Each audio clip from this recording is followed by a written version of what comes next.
all of us are in a Superflex league. We're going to do the mock draft. We're doing the mock draft. We'll do it on Wednesday as well. I had the first pick. I got Jalen Hurts. Lawrence took Donovan Peoples-Jones, which is super weird at the 4 spot. Yeah, I thought he was going to go Justin Jefferson there. Yeah, I did too, but I don't know. It is what it is. Fantasy Football Happy Hour with Matthew Berry. Served by Applebee's.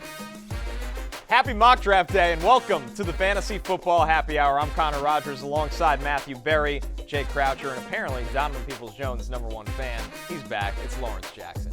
Yeah, I got to Donovan Peoples-Jones will soon be what we like to call a friend of the show very soon. And he's going to get to drink for free here. But the way you draft him and talk about him, Donovan Peoples-Jones about to ready to be a friend of Lawrence. Like, I can't wait to see the Instagram of you and DPJ like hanging out, shooting pool, and After like whatever, playing some video games, whatever, going to other people's podcasts, taking pictures with notable figures. Yeah, it's got to come up in the world sometime. Man. Lawrence's Instagram is a fun place to navigate. I'll just leave it at that, and let you guys check it out. Yeah, Lord don't lose. At Lord don't lose on the gram.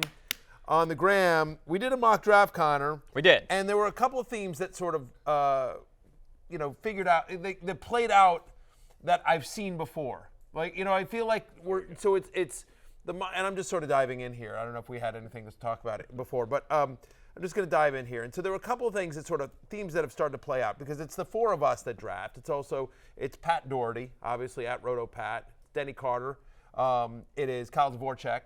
Our fellow Rotoworld analysts, and then you've also got some of our producers here. Right. Producer Pete, don't get me started on Producer Pete. That's coming. Producer Steven, we like Steven. He's a staple. And Producer Damien, who we love. And apparently Penn State Blake. Do not forget Penn State Blake. Yeah, our researcher. Our great researcher. Don't cave Blake's demands. Let's call him Blake. Right. Well, we could call him Philadelphia Phillies Blake. There's a lot of different, Anyway, but anyway, I guess Penn State Blake, and then producer Chris as well rounds out the 12. And so a couple things that hotly debated Donovan Peoples-Jones, Lawrence lusting after him. Jay Croucher desperately trying to take Michael Thomas, trying to make that happen. No, he certainly did. Jay Croucher. Stole him in the 4th round. Yeah, Jay Croucher lives in 2014, and I crushed this draft like a grape. It's embarrassing. I'm not sure you guys should be allowed to be called analysts at the same level I am called. I use colleagues as a professional courtesy, but honestly, when you see this draft, when you see how badly I crushed you guys like a grape, I don't think colleagues is appropriate because it insinuates some sort of equal footing, and that's not the case after this draft. Would you prefer man and grapes? Yes, man and grapes, that's exactly right. Yes, okay. I feel like you cheated because right. you got the first pick. I was gonna say we could lay out the format this year with just how it shakes out. I'm just saying, if you could pray to the altar of TMR, that would help you. I'm just saying, I want to go into your dressing room, Jay Croucher, and I want to see a big picture of me. I want to see a fat head of Matthew Berry right there. Yeah, shrine. Yeah, exactly. If Jay used the dressing room. This draft board, right? I'm just with this draft board. Absolutely. It's a lot of crowing. I'm bring bad juju. Wait till you see. I'm just saying. Wait till you see this. I'm embarrassed for these guys. I said to producer Steven, should we air the show? Should we just air a repeat? Because I don't want to. These guys have careers. They have families. They need to support families. What am I doing? At some point, we need the audience to believe in these guys, and then you're going to see this draft, and you're like, oh, man, leave some I for don't the know what people. I'm doing. Exactly. You didn't leave any for the little people. I feel bad for you guys. You see what happens when you get the first pick. You get the first pick, then you're too good for everybody. You start off good with the first 2-3 picks, Let's get into the draft format yes, here. Let's get into the draft. I've been waiting for this Here's the groundwork, and it'll explain We're running the show again tomorrow, to everybody why Berry is so confident. It is a 12-team PPR Superflex, of course, in a redraft format. PPR Superflex, a.k.a. for frauds, but we will still get through it.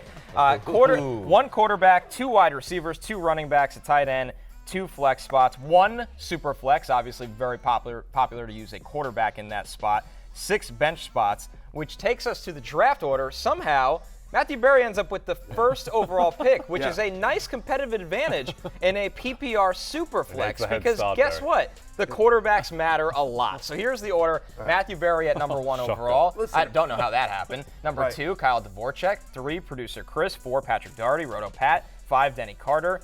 6, producer Damian. 7, producer Steven. 8, producer Pete, the trifecta of producers. 9, Lawrence. 10, Jay. 11, Penn State Blake. And somehow I ended up with the last pick. Right. For the record, we don't always have 4 producers on this show. I know people are saying, like, I've watched that show. It doesn't seem produced at all. So which is fair. It's 3 of them are for you. Yeah, yeah, exactly. 3 of them are just making sure I get here on time, to be honest. And candidly, they do a poor job, honestly, if we're being honest here. But so that's the murderer's row, if you will, of drafters here. I did wind up with the number 1 pick. It's nice. Finally, something worked out for me in the world of fantasy football. We wanted to give you something. I appreciate that. We've seen you down and out. Yeah. Not a lot of things have gone your way throughout your fantasy life. You need a head start, Matthew. It's like if you're racing against Usain Bolt. You get a 50-yard head start in the 100-meter dash. Fine. That's what we Make gave whatever you. excuses you want. So we're going to make excuses. Yeah, we are. I had already laid the groundwork of excuses. You need to make excuses. Before we get into the draft, get the Rotoworld Fantasy Football Draft Guide. Go to NBCSports.com/draft guide and use promo code BERRY20 for 20% off at checkout. As always, if you want to pay less, promo code J10, Connor 5, or Lawrence 1 will get you a percentage off. So it just depends if you want 20% off, 10% off, 5% off, or Donovan Peoples-Jones 1% off. 1% off is better than nothing. That's factually correct. You walking on the street, you see that penny, you better pick it up. There you go. You're a little bit richer. Yeah, fair enough. Fair enough. All right, let's take a look at round 1 and see how Berry kicked things off. I think no surprise with the first overall pick. Last year's ride or die in Jalen Hurts. Of course, once again, this is going to be front-loaded with quarterbacks in a Superflex league. Number 2, Kyle took Mahomes. 3, Chris took Josh Allen. 4, Roto Pat takes Joe Burrow. Denny goes a little bit of a different pathway. Respect to Denny, as he's known to do. Takes Justin Jefferson at 5. Nothing wrong with that. Damian takes Lamar Jackson. Sorry, Lawrence. 7, producer Steven took Justin Fields. At 8, Pete took Justin Herbert. At 9, Lawrence took Trevor Lawrence. So 8 of the 9 first picks have been quarterbacks. And then we get a little bit of a different look here as Jay takes Christian McCaffrey. Penn State Blake takes Austin Eckler. And I close out round 1 with Ja'Marr Chase. To me, the first surprise of this round came in pick 4 when Pat took Joe Burrow ahead of Lamar Jackson or even Justin Herbert, 2 quarterbacks that I have ahead of Joe Burrow. I love me Joe Burrow. He's an investor in FantasyLife.com. I love Joe Burrow's accuracy. I love his investment acumen, but it feels weird. You like his golf? I like everything about Joe Burrow, but the fact of the matter is Lamar Jackson's going to have a monster season this year. Yes. And I think Herbert has a slightly better year too. Just here's the thing, Burrow had 5 rushing touchdowns last year, and I just don't know how repeatable that is. That felt a little fluky to me. I think this round 1 is very, very illustrative of this format and how people can get a little carried away with needing to take a quarterback straight away because of how important it is in a Superflex league. I don't know whether it's an indictment on this group or just the Superflex format in general, but I just don't think there are worlds where like Trevor Lawrence should be going in front of Christian McCaffrey and Ja'Marr Chase. But in one way, I get it because you want to get that guy. You want to know one world where that would happen? The actual NFL. Wow. But that's the point, though. That's the point, is that the reason for the Superflex League is that too often fantasy football doesn't mirror real football. And obviously there's a lot of ways that that's never going to happen. But if you threw all the actual NFL players into a draft and the NFL teams did a real-life redraft, Trevor Lawrence goes many, many, many rounds ahead of Christian McCaffrey in a real-world NFL draft. That's right. You see a lot of quarterbacks, but also in the Superflex, right?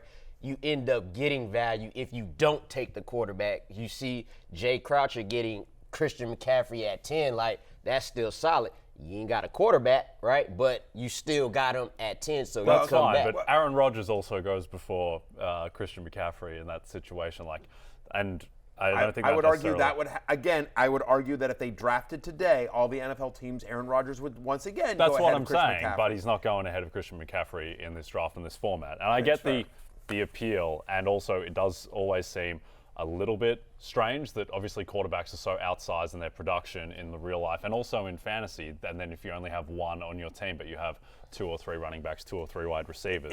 It's a larger discussion that we don't have time for here. But the fact is that there's no perfect answer, because the truth is that the reason the Superflex or 2 quarterback league was established is because in a 1 quarterback 10-team league, quarterbacks are way devalued. Yep. And it isn't right that you can just go to the waiver wire and pick up Kirk Cousins.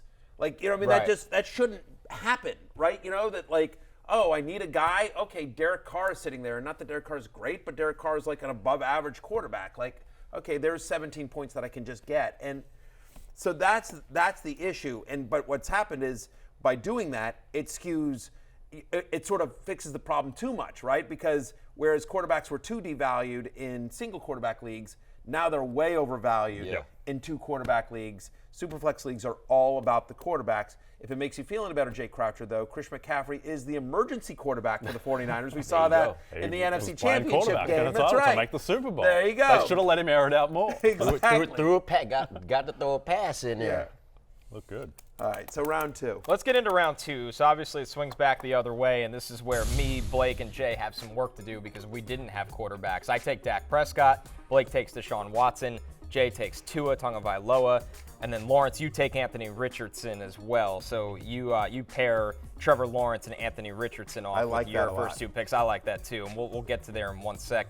Pete takes Travis Kelce, Steven takes Cooper Kupp, Damian takes Tyreek Hill. So now you have the wide receiver run. We're starting to make up ground there. Denny takes Stephon Diggs. Bijan Robinson comes off the board as the 9th pick in this round to Pat. Chris takes Nick Chubb. Kyle takes A.J. Brown. Matthew, you take your ride or die in Amon-Ra St. Brown. So, Lawrence, you go for upside in this round with Anthony Richardson after getting a nice floor in round 1 with Trevor Lawrence. Yeah, and when you think about it, look, in this draft, Anthony Richardson comes off the board as the 12th quarterback, and that's where a lot of people expect him to finish around. So at this point, I'm thinking wide receiver. I want to get one of these receivers, but I'm at quarterback 12 on the board, so I'm like, nah, he ain't getting back to me. Originally, I wanted to try to sneak in there and get him in the 3rd, but I'm like, nah, let me pair these 2 quarterbacks that I feel will be 2 top 12 quarterbacks, and then let the rest of the board shake out. And by the way, I love the pick there, Lawrence. The fact is that, I mean, you screwed up your draft later on, but so far you're off to a really good start. We'll but see again, about no, that. because honestly, like after you, like whatever, Tyreek Hill, Stephon Diggs, that's the round we're in. So if you're just sort of playing it out, like, okay, if at the end of this round is where the Tyreek Hill and Stephon Diggs of the world is, I know that when it comes back around to me, there's still going to be a viable wide receiver. And you know, next round you didn't do a wide receiver, but whatever. The fact is that you can sort of look ahead and sort of see where players are starting to net out here.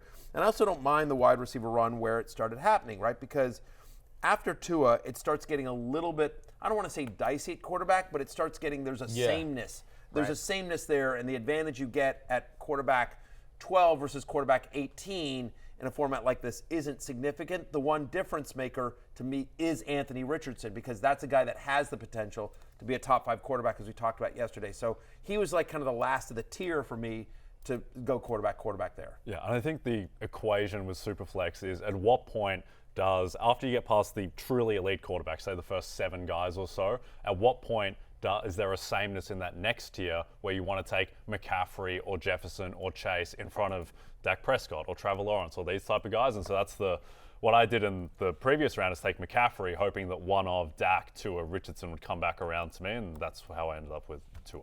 Yeah, I had the same thought process, picking at the end of the round. Do I love taking Dak to start off the second round? No, but if I don't take Dak Prescott there or Tua or Anthony Richardson, somebody will. I'm done. By the time it gets back to me at the end of round 3, there's nobody left. So Right. You're in the Kirk Cousins Geno era. Yeah, 100%. So that's the range you're in there. So it would have got ugly quick. And let's go to round 3, because now you start to have. I can't believe, though, that you guys let me have, thank you so much, you let me have Amon-Ra St. Brown, the sun god. We can start about the duo here, because you picked back-to-back. You take Amon-Ra St. Brown to close round 2, and you kick off round 3 taking Saquon Barkley. Must be nice having the first pick in the Superflex draft. It's just insane. It just goes to show you that because Superflexes get so skewed that, you know what I mean? Again, like, Jay, I have to ask you, now that you sit here and you see how it sort of played out, hindsight, of course, is 20/20 for people that aren't me, But what I would say here is that do you regret taking Chris McCaffrey in the first round when I get Saquon Barkley in the first pick of the third round? Again, because there's so many quarterbacks that go, you can sort of wait on. You're like, I can't believe this guy is still here. But the truth is because it's so quarterback heavy, those guys will still be there. No, I don't think so. Because I think there's a differentiation between getting a Tua and then having to wind up with Derek Carr or Kirk Cousins or whatever. And so I think that locking in McCaffrey, who I think is a tier above Saquon, and so just getting that and pairing McCaffrey with Tua as opposed to pairing, I don't know, getting what? My other option there was Dak Prescott as opposed to waiting for Tua. So at that point, I'd rather have McCaffrey and Tua than Dak Prescott and then Saquon. Right. Yeah, it's a tricky fine line. Yeah. I mean, it really is. Because there is the risk. It is a hindsight situation because when you look back in round 3, then you have no quarterbacks go until Blake takes Aaron Rodgers at the end of the round. So you do have that giant gap here. Yeah, I mean, and so the rest of this is round 3 of a 12-team league, just to show you again how quarterback skewed a Superflex league is. After I take Saquon at 3-1, absolutely steal him, right? So my start is Hurts, Amon-Ra, and Saquon. I'm already crushing this draft. It honestly didn't matter what I did after this because I'm now on rails. But after me, Kyle Dvorak takes CeeDee Lamb, producer Chris takes Tony Pollard, then Devontae Adams, Josh Jacobs, Garrett Wilson at 3-6, Jalen Waddle, then Chris Olave, and then it gets to Lawrence at Lord Don't Lose. He wanted a wide receiver in the last round. He doesn't go wide receiver here either. Best player. I just went best player, man. Last year's RB4, despite the Titans having the 10th worst offense in football, I just couldn't pass up on that 1,500 yards that he's going to run for eventually. Yeah, and to answer your earlier question, Matthew, I would have loved to take Saquon Barkley in the third round, but you had the first pick of the third round, and I had the 10th pick, so I couldn't take him, and I had to take Devontae Smith. Right. I will say, though, Jonathan Taylor. Exactly. Jonathan Taylor for Connor. They've given him permission to seek a trade. That pick at the end of the third round, that could end up being the best value pick in the whole draft, depending on if and where he goes. For the record, by the way, I don't know if you saw this because your phone is off, but I just got an alert. Jonathan Taylor has officially requested a trade from Connor's team to mine. So just so you know. So we're working on it, JT. Yes. Don't you worry about it. I get it. You want to play for a winner. It makes total sense to me. We will work that out. I'm not going to pay market value, but I might give you a Donovan Peoples-Jones. That's But you don't have him. Right. I don't have him. Let's see on your 100%. roster. But I'm just saying, Jonathan Taylor has requested a team to a winning franchise. I think with that pick, honestly, go ahead and talk about Jonathan Taylor. Swinging for ceiling because I didn't love how I walked out of the first 2 rounds. Right. Full transfer. I love Jahmyr Chase in round 1. I think Jahmyr Chase can easily be wide receiver 1 this year. I agree. Love that pick. Dak is a forced pick because of the quarterback situation and where I'm picking. So in the third round, I can't take a floor pick. Would I love to take, another quarterback or maybe, a Mark Andrews or someone like that? Sure, but I need to swing for the fences and hope JT goes somewhere and is a top 3 running back in fantasy. Yes, that is what you need to hope for. Yeah. And if it doesn't happen, I'm going to be in last place. He will go somewhere. He will go somewhere, and that is to my team. I look forward to that. All right, let's get into round 4. So I kick off this round with Kirk Cousins. Very exciting pick to kick off round 4. Jonathan Taylor and Kirk Cousins. You like that? You like that? Blake. It was about this moment where Connor realized how much he hated his team.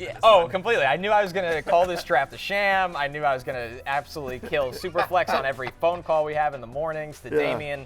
Okay, so Blake takes T. Higgins. Jay, you take Travis Etienne.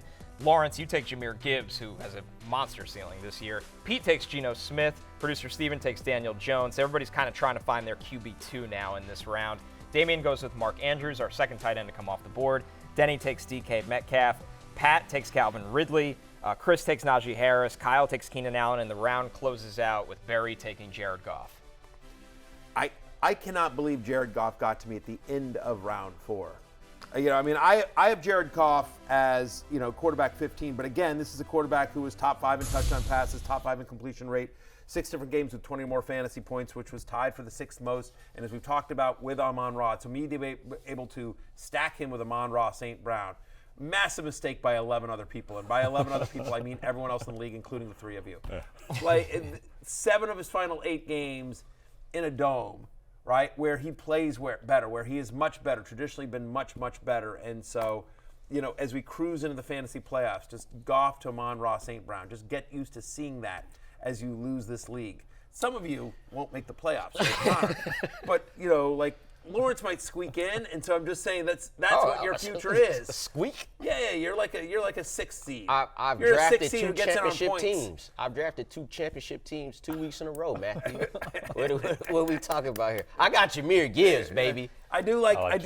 Jahmyr Gibbs, and it was interesting to sort of see how the running backs went. I think if we flash the draft back up for a second here, when we talk about not our picks, because we're going to talk about our teams. Still in round 4. Yeah, but I was going to say in round 4, just you start seeing some of the upside picks here, Exactly. right? So so Gibbs and some of the honestly, this is about where the question mark running backs go, right? So ETN, Najee Harris, we love ETN. He could be awesome, but he can also lose a lot of stuff. Tank Bigsby looks great so far this preseason, right? Najee Harris at 410, don't love that. I get it, you're sort of desperate for running back, but Najee Harris makes me super nervous this year. I'd much rather have Jalen Warren at cost, right? I do think some of these mid-tier quarterbacks in round 4 are pretty good value. I think Steven getting Daniel Jones at 4.6, Pete getting Geno Smith at 4.5 are really nice values. Because those guys are going to flirt with top 12 numbers. Yeah, it feels like Geno is one of the more underappreciated quarterbacks in Superflex and fantasy. He finished 5th exactly. among quarterbacks last season. A lot of that was just him staying healthy. But also, Geno has rushing upside, which we're pretty late into the Geno era now in terms of how many years he's been in the league, but there's always the scope that he might just run in a few more touchdowns than you expect. I will also say Damian, I like the diversification that Damian's doing here, right? He started off with a quarterback, I forget who, but Lamar Jackson. So he gets Lamar Jackson, right? And then he goes Tyreek Hill, Garrett Wilson in round 3. So back-to-back wide receivers. In round 4, he stacks Lamar Jackson with Mark Andrews. And it's PPR. So Damian, again, I think also saying okay, there's a kind of a sameness to these quarterbacks. I'm going to wait and fill out the rest of my roster. Let's head to round 5. All right, Barry kicks off round 5 with Joe Mixon. Kyle takes Deebo Samuel. Chris takes Russell Wilson. Rotopat takes DJ Moore. Denny takes Derek Carr. Denny waited on quarterback quite a bit in this draft. Damian takes Ramondre Stevenson. Steven takes Aaron Jones. Pete takes Amari Cooper. Lawrence, you go with DeAndre Hopkins. Jay goes tight end with TJ Hawkinson. Penn State Blake takes Damian Pierce. And I take Breece Hall to close out round 5. So continue to swing on upside for me. I'm chasing points at this point of the draft. Lawrence, I want to kick off with you because you went quarterback, obviously a sound strategy in Superflex. Then instead of going wide receiver in round 3 or 4 like most people have been doing in fantasy, you went with the top-end running backs. Right. So you take your first wide receiver in this draft with DeAndre Hopkins. Yeah, so my receiver room is on life support at this point, so now I'm just going let me get a team's top receiver. Let me get a guy who's been productive. Let me get a guy who's in a system where you've seen that a receiver can get 1,000 yards in it, despite it, leaning on the run game. And that's DeAndre Hopkins, who was wide receiver 7 in his 9 games played last season. So kind of swinging here, but it's still DeAndre Hopkins. We're going to talk about Denny's draft at some point, which at this point is going completely off We'll the rails. No, but you know what? Yeah, we will. But I'll just talk about here's what Denny's doing is he is basically if you're going to try to do something different in a super flex, right? Which is what he's doing. He's doing 0 QB in a super flex, which is Denny marches to his own drum. But here's the thing: you can get away with it if you're just basically quarterbacks. I'm just going to get 15 to 17 points for my quarterbacks, and that But if you do that. And you just need to crush every pick. And so he goes Justin Jefferson in the first round.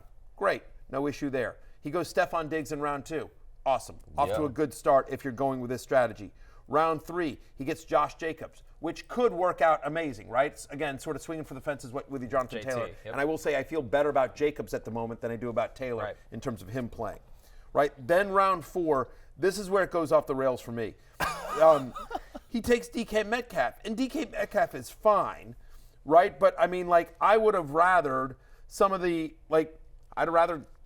Calvin Ridley went after him. I'd have rather Keenan Allen or Jared Goff, who I got. Joe Mixon we just talked about here. I would have some of the other guys that went after. I'm just nervous. I prefer Tyler Lockett. If I'm picking a Seahawks wide receiver, give me Tyler Lockett at cost over DK Metcalf. Definitely. All right, let's jump into round 6, and I want to continue that lack of quarterback talk with you, Jay, in just a second. I kick off this round with Kenneth Walker after taking Breece Hall. Blake takes Terry McLaurin. Between the two running backs, you've got two good knees. Yes. It's exciting for you. I'm going to put them together and get one RB1. That's fantastic. Yes. That's exactly our great. sports science in our fantasy program is How way ahead many of yards everyone is that put else's. together, though? Yeah, exactly. So we're in a really good place. It's really, really good. It's really, really good. Jay, you take Brock Purdy. We'll revisit that in a second. Lawrence, you go Darren Waller, who's been phenomenal this summer for the Giants. Pete gets Christian Watson. Steven takes Alexander Madison. Damian goes with Kenny Pickett. Denny takes Brandon Ayuk. Pat goes with Isaiah Pacheco. That's his ride or die suggestion this year. Chris takes Jerry Jeudy. Kyle takes J.K. Dobbins. And Barry, you take Mike Williams. Yeah. So, Jay, you hadn't taken a quarterback since Tua. I believe that was in round 2. But you get Brock Purdy, who, when right and when healthy, you can't ask for somebody to be in a better offense than Kyle Shanahan's. Absolutely. I'm just hoping that the skill players and Shanahan carry Brock Purdy to a, QB 11, 12. I think that's in the range of outcomes for Purdy. And the problem here is that if I pass on Purdy here, when it comes back around to me, then I'm looking at like CJ Stroud as my QB2 in a Superflex league. So I just needed to take, and if it wasn't going to be Brock Purdy here, it was going to be Kenny Pickett or Jordan Love. And so I just prefer Purdy to those guys. I just think that with the talent around him, he's got potentially a higher ceiling. Well, by the way, you also have Chris McCaffrey. And you can't often stack a quarterback and a running back, but that's one offense and two players that you actually can because McCaffrey is so involved in the passing game, and he's got the ability to catch a 7-yard wheel route and turn it into a 40-yard touchdown. Like, he's got that ability. So I don't mind Brock Purdy there. And I also think you bring up a good point here is that if you decide to pull what we call around here a full Denny, that you can't wait too long, right? Like, there comes a point where you're saying, okay, fine, I'm going to zig where anyone else was zagging, and I'm not going to take a quarterback, or whether it's, whether everyone else is taking running backs and you're doing wide receivers or whatever. If you're zigging where everyone's zagging, at some point, you can't wait too long. You can't get too cute. You know what I mean? And so, right, you didn't see the value at quarterback there for a few rounds, but I think you made the right move in going, okay, like looking ahead, like if I don't take one here, I'm really screwed. Yeah, and I'm also looking ahead at the people who are drafting when it comes back to me. How many quarterbacks do they all have on their roster? And a lot of those people only had one at that point. And so I just think that it's easier to wait in a way on your first quarterback because in retrospect, Denny taking Derek Carr in round 5 is a better value than me taking Tua in round 2, I think. There's a gap between those two, but I'm not sure it's necessarily round 2 to 5, as opposed to Brock Purdy going here. And if I wait on Brock Purdy, then all of a sudden, you're not that far away from getting into like the Kyle Trask range. I disagree with you, by the way, on the Tua Derek Carr thing. I think Derek Carr's best case scenario is QB 14, QB 13, 17, 18, maybe. Tua's best case scenario is third best quarterback in fantasy. Right? I mean, Tua's best case scenario is stays healthy all year. Tyreek Hill does 2,000 yards. Jalen Waddle does 1,700. Right. I mean, you know what I mean? Like, seriously, like, I'm not saying that's likely. I'm not saying that's the most likely outcome, but his best case scenario is Joe Burrow from last year. Sure. Right? I just think. And Derek Carr, there's no range of outcomes where that happens for Derek Carr. Sure. I just think the range between round 2 and round 5, say for a running back, might be between Nick Chubb and Bijan Robinson or like Kenneth Walker. I think that's a bigger gap than Tua to Derek Carr. But that's just me. I'm higher on the New Orleans Saints passing game than most, it would appear. This is, we'll get to that in a second. You are insanely optimistic on the Saints passing game outside of Chris Olave. But yeah, I mean, I don't know that I agree with that either, just because while I certainly agree with the idea that, the Chubb and Bijans of the world are much more likely to, crush than a Kenneth Walker, if you will, that there's a big talent gap there. But I do think that, especially in a league like this, you have a better chance of filling in those running back gaps because, like we talked about this the other day on the 7 Habits of Highly Effective Drafters show, right? I mean, like, Latavius Murray was a top 25 running back for the second half of the season, right? You got 2 really good usable games out of Deion Jackson. You got 2 usable games out of Alexander Madison. Like, running back and wide receiver are positions that you can piece it together as guys emerge, whether it's through injury or playing time or some of these murkier backfields start to, separate themselves. Like, I don't know. To me, I think it's easier to find a running back that's going to pop for a handful of weeks, not necessarily the whole season, but it's easier to find a running back that will be very viable for a couple of weeks than it is to find a quarterback that all of a sudden comes out of nowhere and becomes Brock Purdy, who was usable down the stretch. Sure. Just the last thing I'd say on that, Derek Carr, QB 17 last year, Tua QB 15. Tua obviously was hurt, but that's also baked into Tua. Sure. I believe Tua was QB 10 on a points per game basis, though. Sure. When he's not playing, you can replace him. Yeah. He did leave games early, so there is risk with Tua. There's no question about it. But he knows the how to upside fall is down massive. now, though. He does the stop, drop, and roll. Yeah. Yeah. All right, let's jump into soon, round guys, 7. too Barry soon. kicked this off with James Conner. Kyle takes Bryce Young. Chris takes Drake London. Pat takes Sam Howell. Denny goes with There Jordan you Love. go. So now you have that was some, the correct pick, by the way. some QB2s Jay, going the round in. before Yeah, should have should been have Sam taken Howell. Hal. Right. Damian takes Christian Kirk. Steven takes Chris Godwin. Pete goes with Cam Akers. Lawrence, you take Michael Pittman Jr. Jay, one of my favorite picks of the draft, you take Tyler Lockett Finally towards a good the pick, end of Jay. round That is 7. a good pick.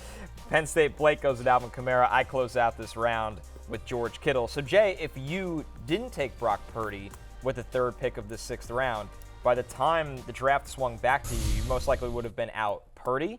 You would have been out Bryce Young, Sam Howell, Jordan Love. It could have got really scary for your QB2 situation. I mean, spoiler alert, but I think the next quarterback taken who was available was Jimmy Garoppolo. Right. At that point, For and I'd perspective. much rather have Brock Purdy at that point. Yeah. And yeah, Tyler Lockett, I don't understand. Like we talked about, don't what, get it 8 either. touchdowns 5 years in a row, and he's the only quarterback, He only wide receiver to do outperforms that. ADP every single year. It's up and down during the season, but at the end of the year, the numbers are always there, and especially with JSN now hurt and hopeful to start the season. it looks but- unlikely now. Right. We're skewing that Price way. out of an underdog. Yeah, I mean, exactly. I mean, it took you a while to get to a good pick, but you nailed this one. Now I'm in the swing of it. Yeah, now and you're- Michael Thomas is coming up.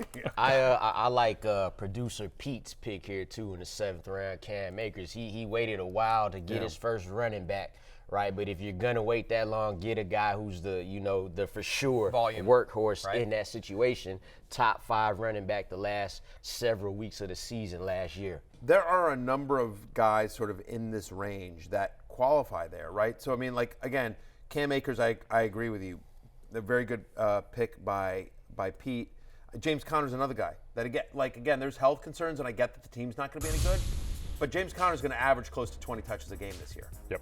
As long as he's healthy. Like he's all they got at the moment. He's all they got. Pat steal the draft with Sam Howell. A lot of people say, should he have gone before Mahomes?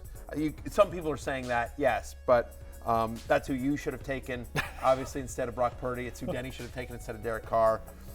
It's who Lawrence should have taken In instead of all Anthony seriousness, Richardson. don't sleep on Sam Howell for real. Right. Oh, Thank we you. can't- Finally, we some can't sense show on some this love table. to Sam Howell. I'm a fan of the game before anything. Yeah. And we just saw him on display in the preseason. Now it's preseason, but it's better to look good in the preseason than bad. Would you take Sam Howell over Derek Carr? Yes. Oh, because of the rushing, I would too.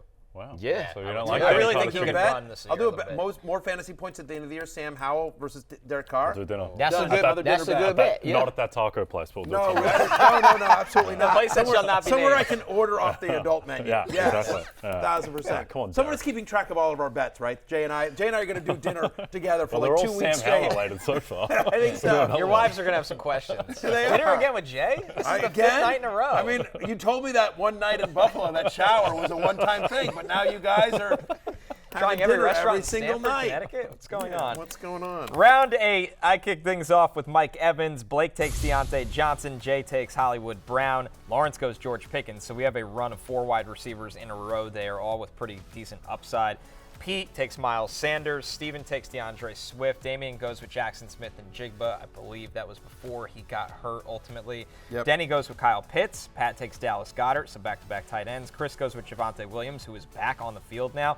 Kyle goes with Rashad White. And Barry, you close this thing out by taking James Cook, who's looked really good for Buffalo this summer. He really has. Again, just continuing a theme of me crushing this draft yeah. like a grape. I think James Cook is massively underrated. I think he's going to have a monster year. He is getting, if you look at sort of his utilization with the first team, it's all small sample sizes, but in the preseason, like it does not appear that Damian Harris, Latavius Murray, any of the other guys there in Buffalo are a threat to him in any significant way. He's going to be the lead running back. He's going to get 65, 70% of the snaps and the touches on one of the best offenses in football among running backs. So I continue to love getting James Cook here. And that's also, I think, it's just interesting, Pitts and Goddard here in round 8. It just goes to sort of show that, like, I think if you're going to skimp on a position, which you sort of have to do in a super flex, especially if you start out quarterback, like tight end's not a bad place to kind of wait. Like Dallas Goedert in round 8, I don't mind at all. And like whether I don't know how you feel about Kyle Pitts for your Falcons this year, one of the many teams you root for. Really great about it, to be honest. Well, 10 out of 10. Really great. But so speaking on the tight ends in this draft, right? Seeing that Kyle Pitts and Dallas Goedert went 2 rounds after I got Waller, I was starting to feel like I could have maybe gotten him around later, but then maybe not. So it's just like, get the guy, because I didn't spend on receivers early. So I wanted to get Waller, who's like, he balling right now. Waller's got a chance to, he's not going to finish his tight end 1 as long as Kelsey is healthy, but he could be right there with Andrews. I think a healthy Darren Waller has a monster season this year. They're going to be an above-average offense, and he's going to lead that team in targets, receptions, yards, possibly touchdowns. Already showing it, too. They love Waller there. He's a perfect fit for that offense. So I really like the Waller pick, actually, because I do think he's a significant cut above some of these other guys. Lawrence, you get George Pickens in this round. It feels like every time we get a video from Steelers camp, it's George Pickens making a one-handed catch. We know Kenny Pickett is trying to build a rapport with him. I know Deontay Johnson went 2 picks before you, but there's no reason George Pickens can't develop into the number 1 wide receiver. Yeah, that wide receiver 1 in Pittsburgh is up for grabs right now. And if Kenny Pickett is to take some sort of step forward, it'll be along with the guy he came in with in George Pickens. So, yeah, we seeing all the camp, the great catches and stuff like that, right? But we'll see a little more targets and a little more intermediate play with him as well. All right, our last round we're going to show here, round 9. Barry, you take Jordan Addison. I'm surprised Kyle takes Jahan Dotson right after that. Yeah. You didn't see Jahan Dotson on the board? This is surprising. What happened there, Matthew? I did see Jahan Dotson. I don't think I messed up. I like Jordan Addison. All right. I like Jordan Addison quite a bit. Chris takes Jimmy G. Yeah. Pat takes Gabe Davis. Denny goes with David Montgomery. Damian gets Dalvin Cook. Steven takes Evan Ingram. Kind of shows you the value of tight end in rounds 8 and 9. Pete gets A.J. Dillon. Lawrence, you go with Odell Beckham. Jay, you get Brian Robinson. We'll revisit that in a little bit as well. Blake takes Zay Flowers, who looked really explosive the other night. And I close out this round with Traylon Burks. All right, Barry, the floor is yours to explain your betrayal of your commander's favorite, Jahan Dotson. Why'd you do it, man? Well, first off, as much as I like Jahan Dotson, again, a lot of his usage in that preseason game came after Terry McLaurin left the game. I think they're going to spread the ball around quite a bit. I think, part of what happens during Sam Howell's MVP season is that he gets everyone involved. You know what I mean? Like, it's going to be McLaurin. Some weeks it's going to be Dotson. It's going to be Curtis Samuel. It's going to be the running backs. It's going to be whether it's Logan Thomas or Cole Turner, whoever the tight end is there. I will say this just on a personal level. I don't actually, as much as I hype up the Commanders or the Washington football team, whatever it is, the truth is that I know that I'm always going to be rooting for them, so I don't need them on my fantasy team. And so anyway, I have plenty of Dotson. I have him in a lot of dynasty leagues as well, but I'm a big believer in Jordan Addison. What I've said on this show before is that he's going to be my highest ranked rookie. I then moved JSN over him, and now with the injury, I'm going to move Addison back over JSN.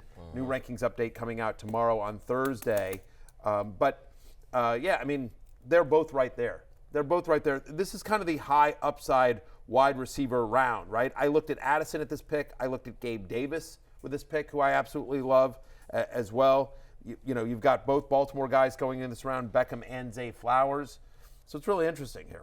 Lawrence, you take Odell Beckham. We had a conversation this week amongst the three of us. Who will be the guy out of the wide receiver room in Baltimore? Will it be Zay? Will it be Rashad Bateman? Will it be Odell Beckham? I'm hanging on to my Rashad Bateman hope. Yeah. What do you think? It was Rashad Bateman for you. I believe Zay for you. Zay for me. Right. Interesting. Odell. So I'm going to say Odell, especially to begin the season. Right, he's the most proven. He's coming in and he's quickly built a rapport with Lamar Jackson.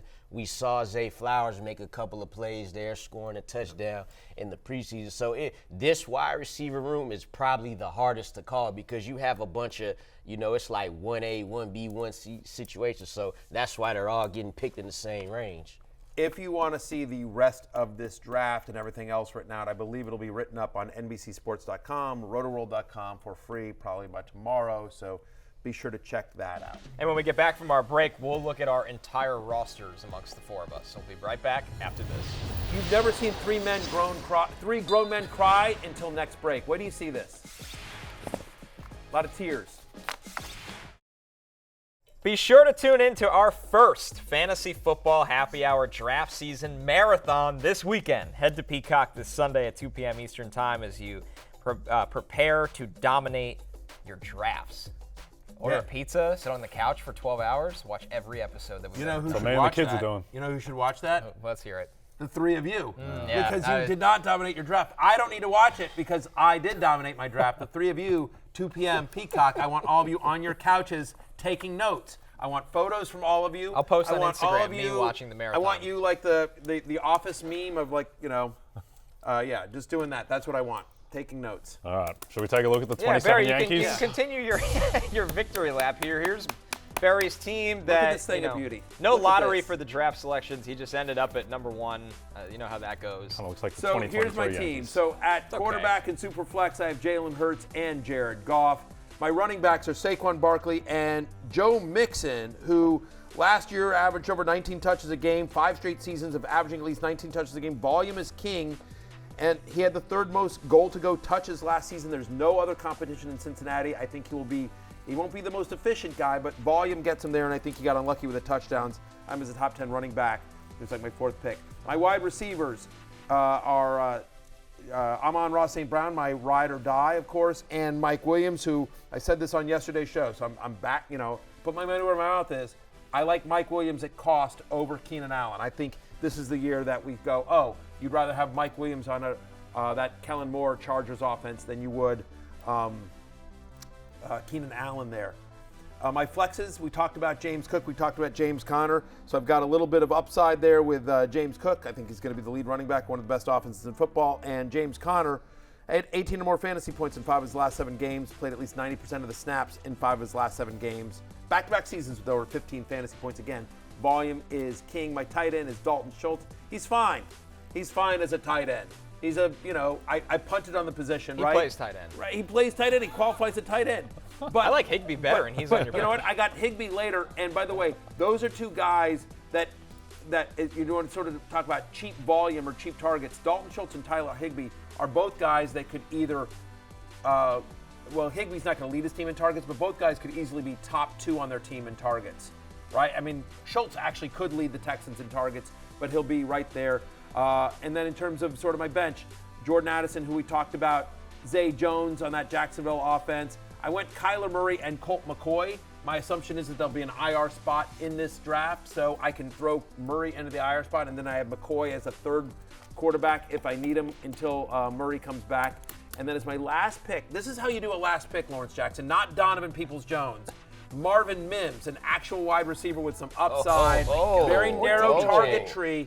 Narrow target tree in Denver now. He's already running as the 3rd. This is a kid that I absolutely loved interviewing when I talked to him at the NFLPA rookie premiere. Jumps off the tape. He's somebody that can go deep, Connor, and we know Russell Wilson. The one thing that was working for him last year was the deep ball. Yeah, I mean, he caught 20 touchdowns during his short time at Oklahoma. He's a phenomenal player over 3 years there. I don't believe in Russ anymore, so I think that's the biggest question I have. You don't believe he exists? Or I don't believe in anything going Like on there in Santa Denver. Claus Wow. But Wow. I think that kind of limits the ceiling for Mims early on, but I agree, could be Connor. wrong. Yeah. Do No, you? listen. I'm in on a Russell. I'm in on a Russ renaissance. The Russessance. The Russessance, yeah. Did like that. Russell Wilson make that up? Because it sounds like something that he actually would make up. Yeah. Yeah. Sure. He He, can borrow did, it he from just me. did right Yeah. there. That was Yeah. you, Jake. But, All right. We'll do let's sandwiches. ride. Yeah. Let's ride. Listen, anyway, Matthew. we're playing this. I'm just telling you right now. We're gonna make this a best ball league, and we're playing this league out. We're gonna throw this onto some site, and we're gonna play it best ball because that team is too good to go away. Listen, Matthew, everyone knows the PPR Superflex is all about the tight end position, and your tight end position is very barren. So forgot to you tell are you tight going end down, premium. my friend. All right, let's get into Lawrence's team here. Lawrence, I'll let you take it away here. I know your first pick was Trevor Lawrence. Take it away. Yeah, unlike Matthew, I had to, start my pick at the 9 spot. So Right. I took T-Law. That's a top 12 quarterback. I come right back, get Anthony Richardson, who's gonna blow up as a rookie. Hopefully he has Jonathan Taylor. Yeah. Then in the 3rd round, I want to go receiver, but I can't pass up the king, man. Just year after year, 1,500 yards, and then we already know about Jahmyr Gibbs, right? We know what he could do out of the backfield as a receiver. They sat him the last preseason game, so you know he's going to be an important part of the offense. So now I finally start, hey, I got to get a receiver here. I go DeAndre Hopkins, like I said earlier, was wide receiver 7 last year in the 9 games that he played after suspension. So because of my, lack of depth at receiver, I got to get Waller here. I believe he's a top 3 tight end in fantasy this year. That showed on just one drive in the preseason with Daniel Jones. Daniel Jones literally was staring at Darren Waller. Every drop back, saw 4 targets, 3 receptions, and 30 yards on a single drive, so I like him. Go back to receiver Michael Pittman, again coming off a 99 catch season. He's their number 1 guy. George Pickens. And you stack him with Richardson? Yes, sir. George Pickens in the 8th round here, right? 800 yards as a rookie. That's solid. Again, like I said earlier, if Kenny Pickett is if he's to ascend, then George Pickens has to do it with him with more than acrobatic catches. In the 9th round, I'm stacking receivers. I call this section like the one of those guys, because one of those guys got to pop off for me at receiver. Yep. I choose Odell Beckham here. Out of that Ravens receiver group, he's built a nice little connection with Lamar. Now we get into the bench slots. I go Khalil Herbert here. Now the Bears running back situation, this will be probably a 3-man committee, right? But Khalil Herbert, to me, well, not to me, it's what's going to happen. He'll be the first running back to trot out there when the Bears open in week 1. Round 11 here, I just go Kadarius Toney, right? Chiefs offense, Patrick Mahomes, again, one of those guys on the Chiefs offense besides Travis Kelce. Got to catch some passes. I think Kadarius Toney's injury dropped him a few rounds, so that's that. Then I go Desmond Ridder, baby. He's the last starting quarterback left on the board, so Taylor Heineke. Look, Taylor Heineke, right? He said, Washington football legend. You know what Taylor Heineke said a couple days ago? He said, I'm having trouble learning the long plays. And then Arthur Smith was like, well, we like to challenge him. So I don't know. That ain't a good sign for your boy. How long of a play is handoff to Bijan? But he can't figure it out. He can't figure it out. Desmond Ridder all the way, Matthew. Pitch it to Bijan. Bubble screen to Bijan. Hey, Desmond Ridder, point guard. That's all you got to do. I end the draft with Sam Laporta, Jeff Wilson, and another guy, MVS, see Deacon Pete, a.k.a. our producer Pete. Okay. He sniped me for Donovan Peoples-Jones. No. Right, so I found another guy with 3 names. He's on the Chiefs offense. I believe Jaron Jackson Jr. was taken 3 rounds early, so he couldn't get triple J. Jackson Smith and Jigba. Yeah, exactly. So I just, producer Pete, like I've been doing Donovan Peoples-Jones jokes for literally a week, right? And I was just like, I literally said in the group chat, I said, Lawrence, you have to take Donovan Peoples-Jones. And the pick before Lawrence, producer Pete, who's a comedy goalie, God forbid we ever have any fun on this show, producer Pete takes Donovan Peoples-Jones. He doesn't even like Donovan Peoples-Jones. I'll be honest with you. Producer Pete told me he doesn't even know who he is. Yeah, he's not he's going to know now. No, he's going to know now. Just to ruin our fun, just have chaos. Producer Pete, Thank you, Pete. I'll tell you. Producer Pete never drinks for free. I'm just letting you know that right now. Twice the price. Yeah, exactly. Double the price for Producer Pete. All right, Jay, take it away. Outrageous. Okay, let's take a look at. Last thing I was going to say is the Khalil Herbert pick. I actually think is really good. A lot of people think that Chicago backfield is going to be kind of a 3-headed monster, and so Herbert's going really late. But I think there's a chance that Herbert gets like 70% of the touches in this game. I mean, like he is somebody who is there, who's been explosive. We've talked about the fact that we think there's a chance Roschon Johnson is actually inactive in this game. It is going to be a healthy scratch to start the season. So I thought Herbert was a really good pick. Okay, let's take a look at my team. Yes, let's dive in. Okay, well, the big news is I was able to get Michael Thomas in the 10th round. He should have gone 4 rounds earlier. Jeez, this team, looks like a 10-7 type operation. Minnesota Vikings, kind of 6-point dogs to the Cowboys in wild card rounds. I want to just find somebody who looks at you the way Jay looks at Michael Thomas. I really think he's going to have a good year.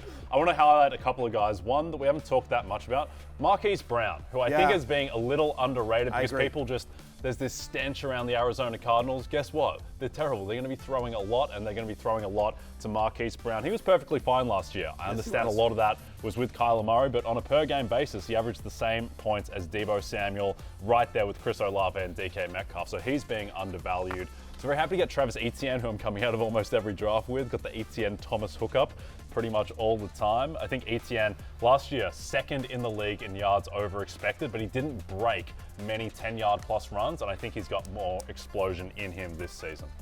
All right, let's jump right into my team to close this thing out before we take a break. Obviously, a lot of upside play. It's tough when you pick last in the Superflex draft. I'm already making excuses. Not for all of us. Dak Prescott is my QB1. Jonathan Taylor and Breece Hall, my running back duo. Go ahead, Barry. What do you got I just for hear us? a lot of excuses on this table. Yes. Go ahead. Ja'Marr Chase, I got in the last pick of the first round. I think he finishes as the top wide receiver in fantasy football. This is a PPR league. Mike Evans feels like he's on a mission to get 1,000 yards for the rest of his life. George Kittle got him pretty late at the end of the 7th round. Flex spot gets a little dicey. Kenneth Walker, Treylon Burks is banged up. Might have to play Antonio Gibson out of the gate. And Kirk Cousins in the Superflex spot. The often laughed at and underappreciated Kirk Cousins. And your boy Baker Mayfield. I like Gerald Everett at 13-12. I think that was a really underrated pick. And Adam Thielen, it's nice that you drafted somebody older than me. It said it couldn't be done. And I wanted to show them to believe. We'll be back. The rest of these on NBCSports.com. We're going to give you permission to seek a trade.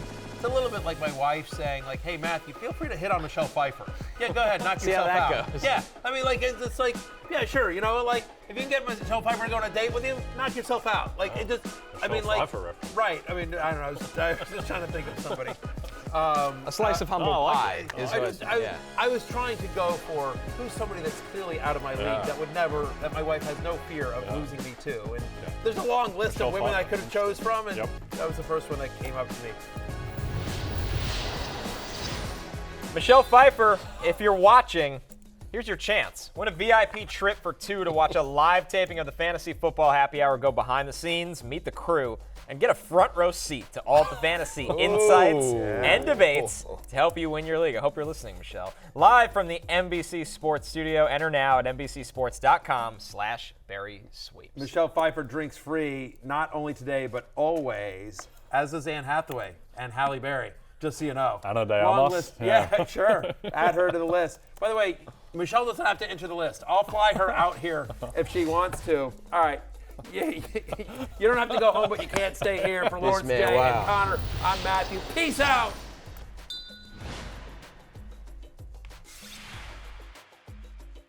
Hey, it's Matthew Berry from NBC Sports and Rotoworld.com. Just want to thank you so much for watching what you just watched, or at least being too lazy to click out of it after the autoplay just kept it going. So either way, thank you so much for just letting it scroll by your screen.